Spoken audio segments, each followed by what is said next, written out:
So I'm back from MEPS. Boy, was it a long day. Okay, so starting off, you're waking up around 5.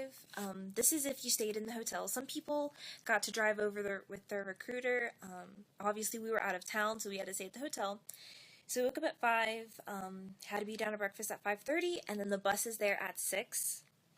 And then from there, you just go down the street to the, MEPS building, and they actually had us wait outside for a good 20 minutes, which, isn't really bad. I mean, waiting isn't a big deal. It was just that it was super, super, super cold. Everyone actually got huddled together. That's how cold it was. And that's saying something, since all of them were guys. Usually guys are like, oh, it's not cold, this is fine. No, they all got huddled together. So yeah, we did that, and then we all came in. Make sure you do not wear a white t-shirt. I don't know why. They never said why, but you are not allowed to wear a white t-shirt.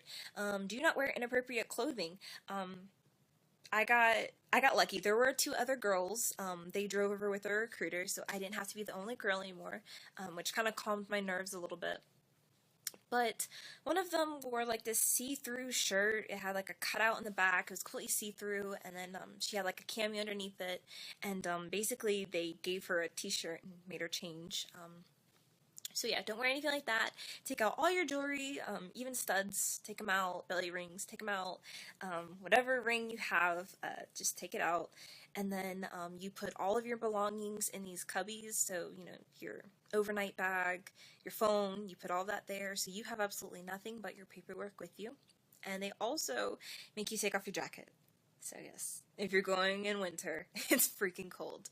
And then we went and we did fingerprints, and we had to show them our social security card and your ID, and then you get a sticker that you must not lose or take off, because that's basically verifying that you're supposed to be there. If they find anyone without that on there, you get kicked out. So that's what's allowing you to be there, is that sticker.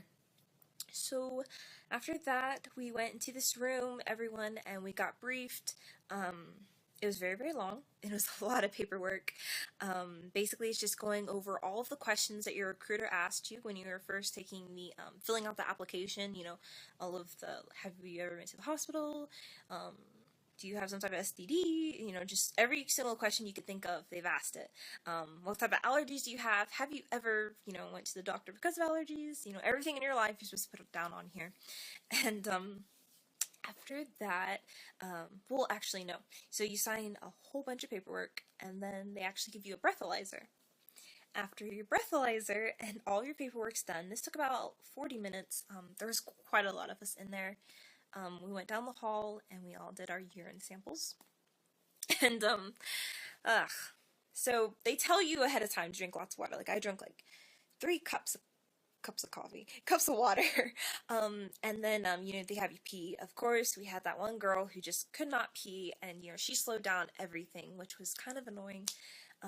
But basically, they watch you while you pee. You keep the stall door open. They stand there right by the door, and they have to watch the fluid come from your body.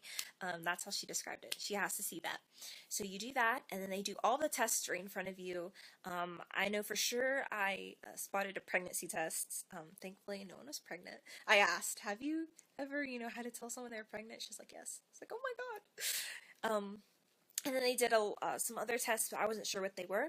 And then they seal it up, and they have you verify everything that yes, this is your pee. Yes, you just saw me seal it up, and then, you sign that. And then after that, we went on to taking blood. They took my blood, and it was my first time ever having blood taken, and it was kind of scary, but good news is it did not hurt. It's just a little pinch. Probably what hurt most was the thing that they wrapped around my arm I don't know, it was like a cord, I don't know. But the bad news was they couldn't get enough blood from one, I don't know what it's called, vial, so they had to do it on my other arm too. And my arms are very, very, very sore after that. They really hurt. After that, and I think the blood test is for the HIV testing. That's what I think.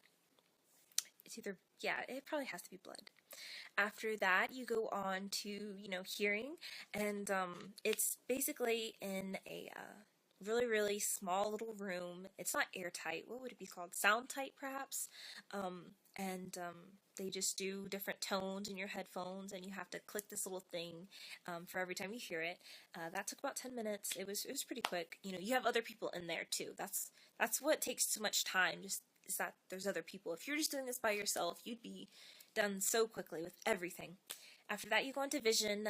They have the standard, you know, you look through the viewfinder, you recite what you see, you know, that you do at the DMV. But they also have some other ones. They have a depth perception one, and which is a little tricky. And then they have one that makes sure that you can see every color, you know, so you're not colorblind or anything like that.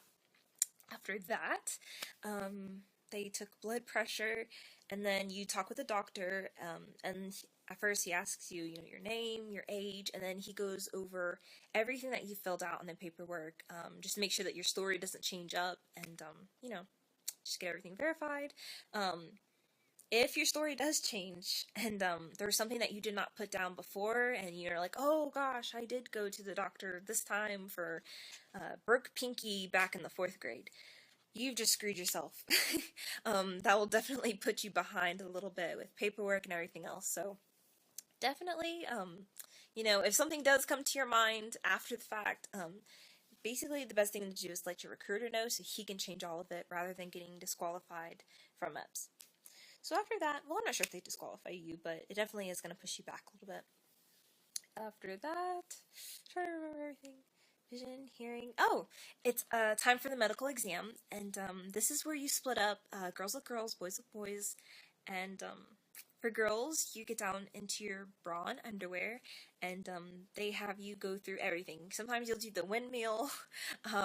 We did duck walks. You have to duck walk 5 steps forward, turn around, and come back.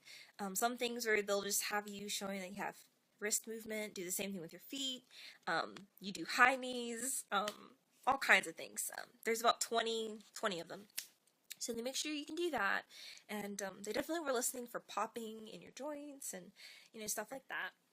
After that, it's time to break for lunch, and it was Subway. Now by this time, even though all those little things could have been done, like, you know, in 20 minutes, like, because you had everyone else in there, it took until, like, 12 in the afternoon.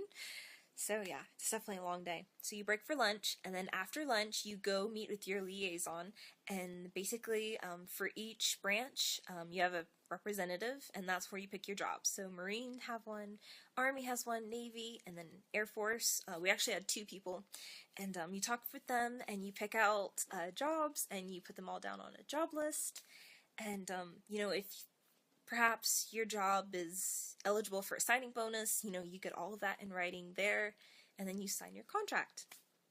After that, around like 2 in the afternoon, that's when they do swearing in, and yeah, you get to swear in, and then you are officially in the DEP program. So yeah, that's really cool. So this is what happened to me. I did not make it to picking my jobs or swearing in because they found that I have a kind of like a heart defect. Now, I've never been diagnosed with anything, never had any doctor say I have a problem with my heart. This was a complete surprise. My blood pressure was extremely low, and then from there they actually did an EKG on me, which is basically they put these stickers, like I had like 6 stickers with wires connecting to them on my chest and some on my legs and some on my arms, and they hook you up to a machine, and they're, I don't know, monitoring the pulse, and basically my heartbeat's irregular, and I don't know, it's just not circulating the blood like it's supposed to. So yeah, I'm kind of freaking out. Yeah. So basically, I was disqualified, so I have to basically wait 2 weeks until I get to see a specialist. Now, the cool thing is they did set me up an appointment with a specialist. So I'm kind of freaking out. They're going to pay for it and everything. Let's say that it's going to be a heart doctor, everything goes well. They're going to do other more tests back to MEPS and see if it's anything. They'll probably just take or, you know, height and weight again. That's bad enough to where I'll get to go make my job list, and then I'll get to swear in, and then I'll be in the DEP program. If it comes back bad, then, you know, I'm just screwed. So yeah.